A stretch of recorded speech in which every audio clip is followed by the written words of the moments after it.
kalangga, mga kainsik, good morning! Good morning po sa ating lahat mga kalangga. So, it's early in the morning and init na kayo mga kalangga, no? Ayun si Sphinx, ingay mga kalangga.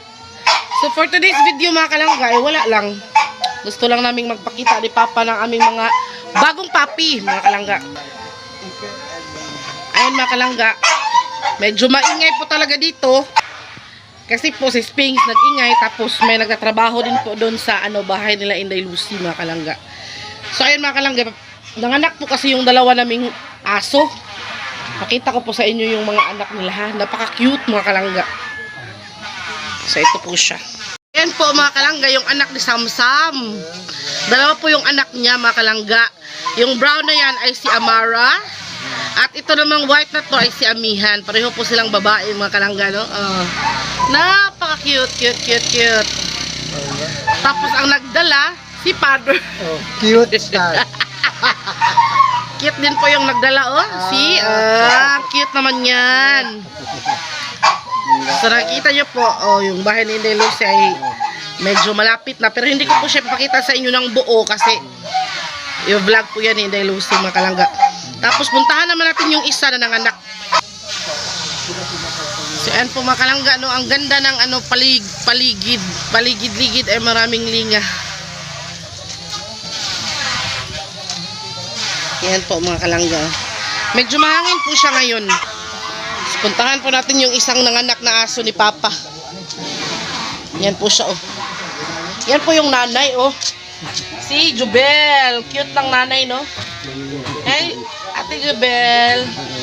Tapos ito po yung kanyang mga papi. Wala pa po silang pangalan. Babae na pa, lalaki. Who's lucky na yan? Uy! Ano pala lalaki to? Na. Lalaki. Jadi ay serte. Pulos na. Pulos na. Puro lalaki. May ngayat na. Diba? Ang cute, no? Hindi pa po bumubuka yung kanilang mga mata mga kalangga kasi bago pa lang po sila pinanganak, no? Ano pa nga si Mana daw? Pero mas cute din nagda. Aga. Allah. So, ayan po. Bibi! Wala pa po sila mga pangalan. Suggest niyo yung pangalan mga kalangga, yung pangalan ng dalawang lalaki na papi. Comment down below sa mga magsasuggest ng pangalan. Pareho po silang lalaki mga kalangga. And born in February pa, no?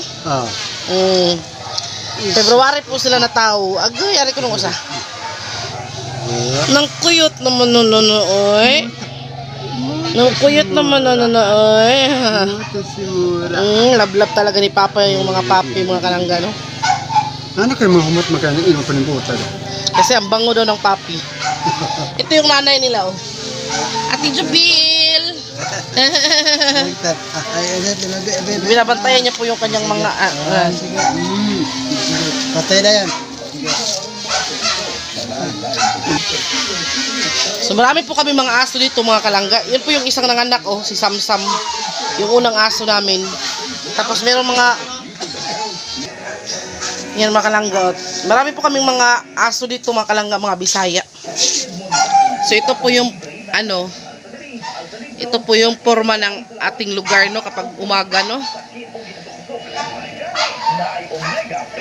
Yan mga kalangga, oh. Ganda, no? Ganda ng panahon ngayon.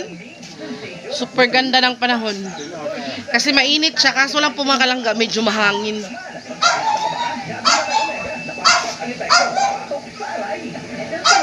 Saka may papakita po ko sa inyo mga kalangga. Ito pong talong. Di ba po sinabi ko na sa inyo yung talong ay yan po mga kalangga, di ba sinabi ko na sa inyo na last harvest na namin yung talong na yun nung una. Pero hindi pala siya na mga kalangga, hindi pala siya na apektuhan ng pagtatanim ni Inday Lucy ng bahay, no? Kasi marami pa rin siyang bunga. Ito siya, oh. Yung isang na lang, yung isang punuan ba? Kasi yung isa talagang namatay po siya kasi nandun siya sa loob ng bahay. Yan po yung mabunga niya, oh. Tapos kahapon, wala po kaming ulam. Naka-harvest po ko ng 5. Kaya, mabuti na lang po at hindi po talaga siya namatay, no? Kasi, mabilis pa siyang namunga, eh. Ito yung kalabasa natin, no? Yung kalabasa nga lang natin mga kalangga, hanggang putot lang siya, hindi siya talaga lumalaki ba. Kasi marami na siyang medyo malaki noon eh, kaso lang talaga hindi talaga siya na talagang nabubuhay ba. Ito siya oh. Kawawa oh, namatay. Pero don't you worry mga kalangga, kay gagawa naman kami ng ng gulayan doon sa bandang Dunyat doon.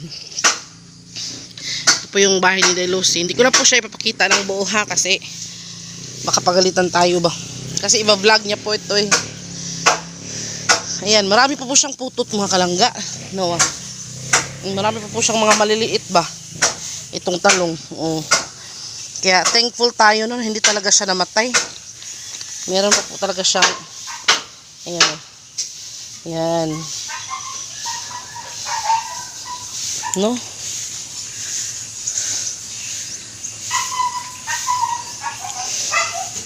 Yung kalabasa po na doon oh.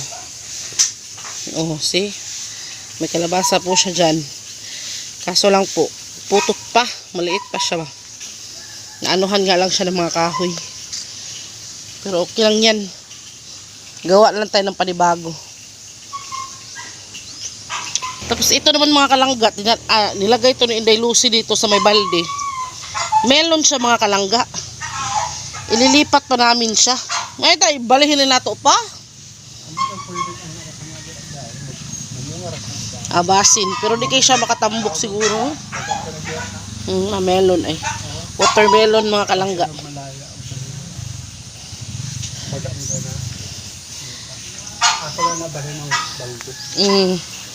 Tapos yung kamatis natin na tumubo dito mga kalangga, sayang at namatay po siya.